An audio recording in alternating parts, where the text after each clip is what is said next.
Lihat saya semuanya. Ini kesadaran. Kesadaran itu ada di tengah. Di kesadaran itu ada keabadian. Di kesadaran ada kasih sayang. Di kesadaran itu ada kelembutan. Nah, di kiri kanan ini ada apa? Perhatikan saya. Di sini ada kecintaan, di sini ada kebencian, kasih sayang di tengah. Orang yang sudah punya kasih sayang tidak terjebak pada kebencian, tidak terjebak pada kecintaan, tidak berpihak. Kan kita suka begitu. Suka begitu. Pada orang yang kita senangi, sanjung-sanjung. Pada orang yang kita benci, dijelek-jelekan terus. Ini masih ekstrim kiri, ekstrim kanan. Kasih sayang di mana? Di tengah. Kasih sayang itu tidak terjebak pada kecintaan, tidak terjebak pada kebencian. Menerima semuanya apa adanya. Itu yang disebut dengan melampaui dualitas. Itu yang disebut dengan ganjil. Itu yang disebut dengan pencerahan. Lampaui dualitas di sini. Di sini ada kehidupan, di sini ada kematian. Di mana keabadian? Di sini. Di sini ada halus, di sini ada kasar. Di mana kelembutan? Di sini. Makanya kita itu oleh Allah dikasih dua jalan. Wahadainahu najdain. Aku telah berikan dua jalan, kebaikan, keburukan. Tapi Allah bilang, cobalah jalan mendaki. Karena apa? Niat saya semuanya. Kita tidak melakukan keburukan. Yes, sudah bagus. Karena orang yang melakukan keburukan, untuk tobatnya, kalau keburukan ini di sini, kalau kesadaran itu di sini, maka dia untuk kembali dari keburukan pada kesadaran, jaraknya jauh. Tapi kalau dia melakukan kebaikan, dan dia melekat pada kebaikannya, dan dia sangat mengagungkan kebaikannya, dan dia merasa sudah melakukan kebaikan, malah bangga dengan kebaikannya. Bukankah dia melakukan keburukan juga sebetulnya? Cuman bedanya, kalau orang melakukan keburukan, kembali kepada kesadarannya jauh. Kalau orang melakukan kebaikan, harus kembali juga pada kesadaran. Makanya setelah melakukan kebaikan, buru-buru balik pada kesadaran. Karena yang melakukan kebaikan bukan saya. Yang melakukan kebaikan adalah Allah. Saya tidak melakukan apa-apa. Kembali pada kesadaran. Nah, maaf ya. Banyak orang yang merasa dirinya sudah melakukan kebaikan. Dia terkunci di kebaikan. Malah kebaikan jadi keburukan. Karena dia tidak buru-buru kembali kepada kesadaran. Nah, kembali kepada kesadaran. Itu yang disebut dengan taubat. Ngerti sekarang taubat? Taubat itu saat melakukan keburukan, buru-buru balik pada kesadaran. Bahkan saat melakukan kebaikan pun, buru-buru balik pada kesadaran. Supaya kita tidak bangga dengan kebaikan kita. Kita ada di sini. Itu yang disebut dengan kesadaran, melampaui dualitas. Ini agak mahal nih. Ilmunya agak mahal. Tapi gratis.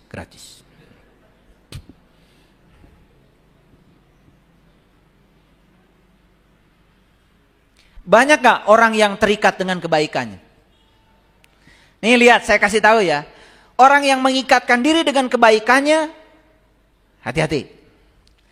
Saat dimana dia sudah melakukan kebaikan pada orang, dan orang itu melakukan keburukan pada dia akan berhenti melakukan kebaikan.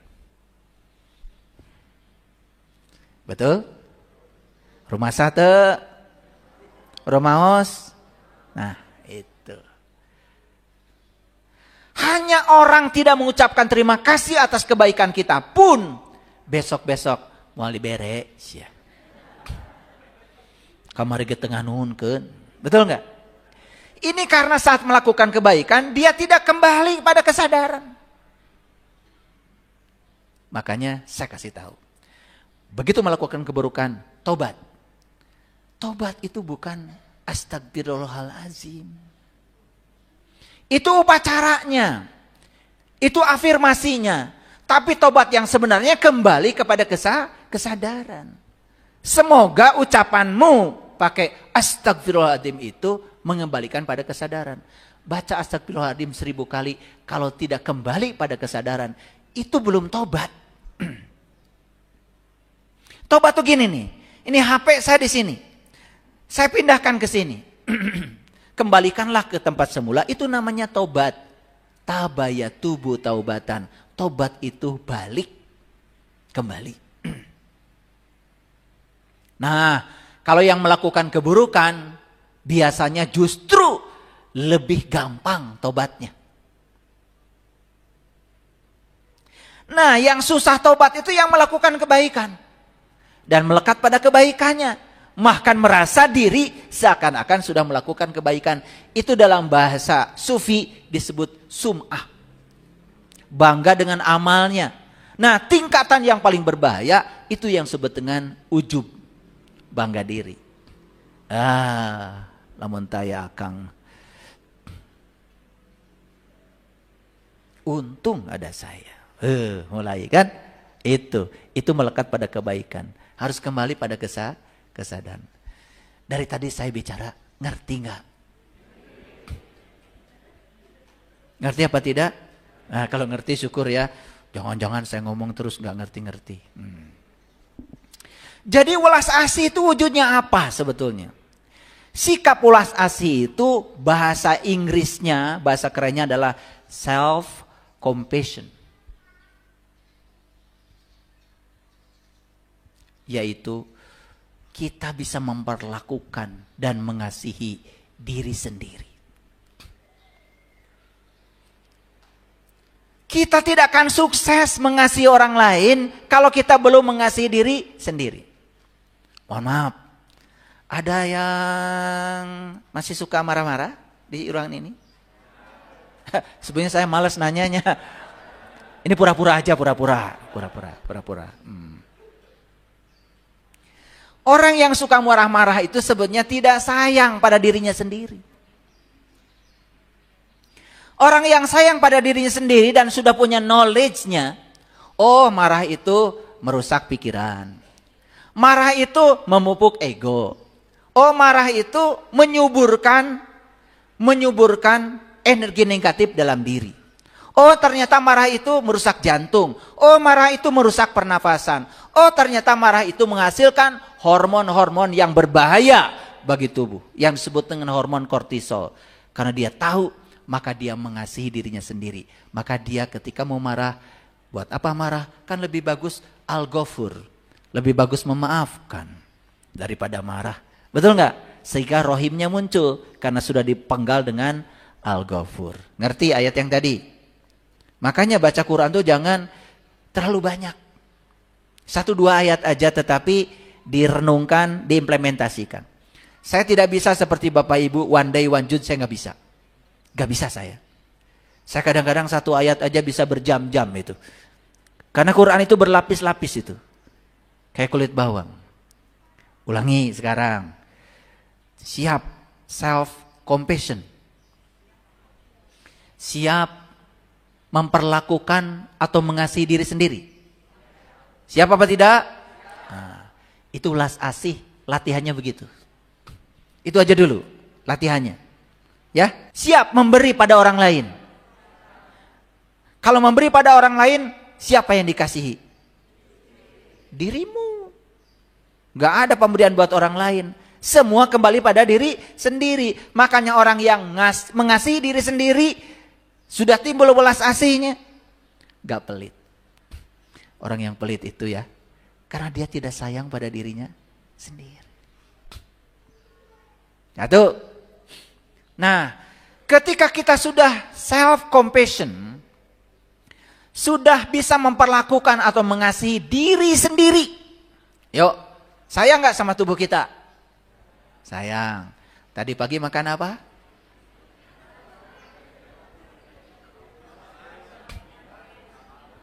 Indomie sama nasi.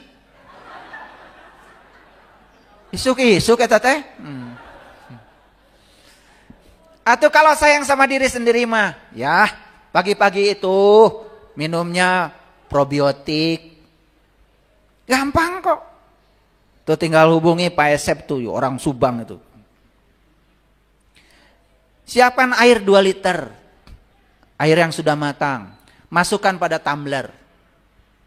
Cincang nanas Subang bagus. masukkan ke tumbler. Sama bogolnya, kecuali kulitnya.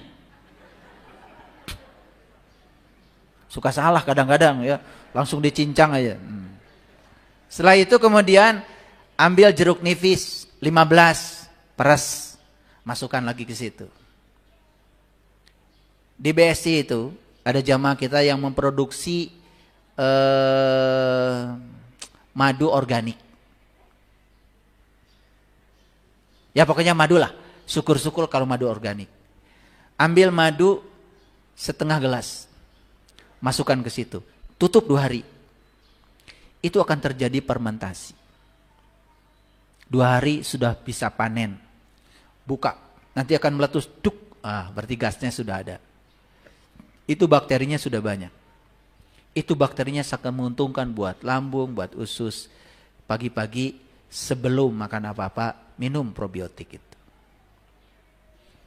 Sayang pada diri sendiri, biar ususnya bagus. Pembuluh darahnya tidak ada sumbatan. Betul? Habis itu makan buah. Makan buahnya silakan, sesuai selera. Tapi sesuaikan dengan golongan darah. Coba. Kan sayang pada diri sendiri. Pagi. Tadi apa? Gehu. Cireng. Apa lagi? Mie ayam. Bubur juga. Kupat tahu. Ya. Karbo semua. Betul nggak? Berat itu pankreas. Akibatnya apa? Tidak terasa. Tiba-tiba gula darah naik. Diabetes. Kalau sudah tidak bisa diatasi oleh pankreas, apa yang terjadi? Kan kita harus suntik insulin. Disuntik tiap hari. Membantu supaya pankreas bisa mengubah karbo menjadi energi. Olahraga nggak tadi pagi? Tuh. Katanya sayang pada diri sendiri. Ini masalahnya kan sebetulnya boro-boro welas asih buat orang lain. Buat diri sendiri aja masih masalah. Olahraga enggak. Nyanyi-nyanyi enggak tadi pagi? Kalah sama burung. Burung aja enggak punya beras nyanyi-nyanyi. Ya toh, bangun tidur malah cemberut. Betul enggak? Wah, itu namanya enggak sayang. Makanya penyakit utama kita itu apa itu? Stres, depresi. Ya toh, kesadaran tidak muncul, hidup dikendalikan oleh pikiran. Wah, itu neraka semua itu. Udah. Kalau saya cerita ini nggak habis-habis. Nah, tapi sekarang setelah ini mau menyayangi diri sendiri. Oke, mau mengasihi diri sendiri. Oke, memberi buat siapa? Buat diri sendiri. Tidak marah-marah buat siapa? Buat diri sendiri. Melawan kekerasan dengan cinta kasih buat siapa? Buat diri sendiri. Sudah siap? Ngaji dengan saya berat memang. Mau jadi luar biasa, caranya juga luar biasa. Jangan licik. Mau hasilnya luar biasa, tapi caranya biasa. Hati-hati ya. Ingin jadi orang sabar, akan dihadirkan orang-orang yang tidak sabar. Gitu. Itu polanya begitu, alam itu seperti itu ya. Gitu. Lantung. Cara ini akan membuat kita tidak membedakan perlakuan kepada diri sendiri dan orang lain. Orang yang sudah sukses mengasihi dirinya sendiri, dampaknya dia melihat kesetaraan antara dirinya dengan orang lain. Lalu dia tidak akan memperlakukan sesuatu pada orang lain yang dia sendiri tahu kalau diperlakukan seperti itu dia pun tidak mau. Makanya puncak akhir dari kebijaksanaan seseorang adalah lihat cara dia memperlakukan orang lain. Kalau dia memperlakukan orang lain seperti dia memperlakukan dirinya sendiri, itu tanda sudah tumbuh welas asih. Jujur ini jujur ya, jujur. Coba ngasih makanan buat diri sendiri dengan orang lain sama nggak? Rada sumbang sebelah sini nih, mulai sumbang. Sebelah sini masih mending ada suaranya daripada sebelah sini. Tapi mulai sumbang. Ya, kadang-kadang memberi pada orang lain itu bukan yang terbaik, bukan yang kita sukai. Kalau sudah tidak termakan, sudah basi dikasih, lalu dibungkus dengan kain kehormatan. Saya mah peduli pada tetangga, padahal mah tebehak.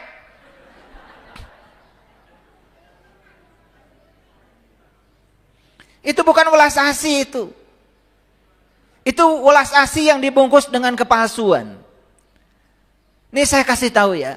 Kalau masak banyak itu coba niatkan mau berbagi. Bukan mau makan banyak. Dan kebanyakan masak banyak itu sieun teu wareg. Karena mau makan banyak. Tah lamun geus bikin. Coba niatkan dari sejak awal masak banyak itu karena memang mau. Saya dengan istri saya nih, mohon maaf nih istri saya. Kalau pergi kemana-mana itu, mana-mana. Mau beli baju aja buat orang lain. Ya, itu harus sama dengan yang saya pakai. Karena kalau tidak sama, misalkan, kerbatur, murah.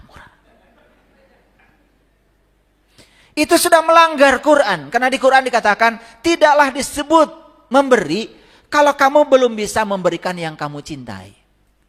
Artinya kita memberi pada orang lain itu sebetulnya karena tahu memberi itu untuk diri sendiri. Maka saat kita memberi pada orang lain harus sebagus memberi pada diri sendiri. Siap gak gitu? Ini saya mengajarkan hidup berkelimpahan. Dan banyak orang yang sudah percaya dan mengalami ini. Ternyata ada yang mulai kecanduan. Ternyata ya luar biasa. Ketika dulu saya memberi itu pada orang lain, paling juga yang sudah tidak kepake, no urut, ge lamun geus bosan makena. Sekarang saya memberi yang saya butuhkan pada orang lain, seperti saya memperlakukan diri saya kepada orang lain. Ternyata apa yang terjadi? Welas asih berkembang dan yang luar biasa apa? Keberkahan mulai datang. Saya ini PNS yang setiap hari tanggal 1. Gak ada tanggal 2, gak ada tanggal 3, gak ada tanggal 30. Setiap hari tanggal 1. Tahu kan maksudnya? Tiap hari gajian. Gimana caranya? Welas asih. Orang yang benar-benar memiliki welas asih akan memandang setara semua makhluk. Sudah tidak ada lagi membeda-bedakan. Mohon maaf ya hadirin. Kadang-kadang kita mau ngasih sama orang aja, ini saudara atau bukan? Betul nggak? Ini perlu ditolong atau tidak? Bayangkan ya, orang sudah sekarat, harus dimasukkan rumah sakit, masih ditimbang-timbang. Iya dulu lain, dicari silsilahnya dulu. Keterlaluan itu. Nah, oleh karena itu saya kasih tahu, sumber utama kebahagiaan adalah welas asih.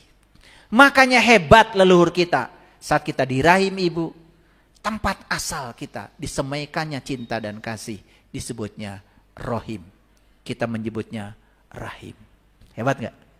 Yo atuh kembali baralik kadinya, kembali ke situ ya. Makanya ajaran leluhur kita makan luar biasa. Sili asa, sili asih, sili asuh, silih wawangi. Mun batur beda teh, keun we, da beda mah hukum alam. Jangan suka menjas orang, sesat, waduh. Orang yang suka menyesatkan orang lain itu karena dia belum baca Quran.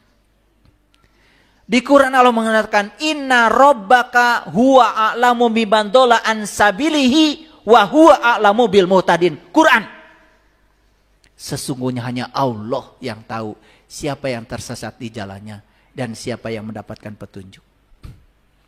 Tidak ada manusia apapun, statusnya apapun, yang diberi hak untuk menghukumi orang lain.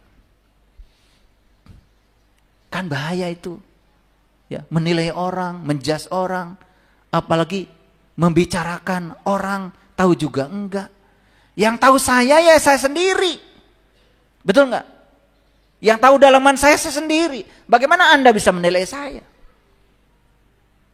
Oleh karena itu, ngaji mah yang paling enak ke dalam. Jangan keluar.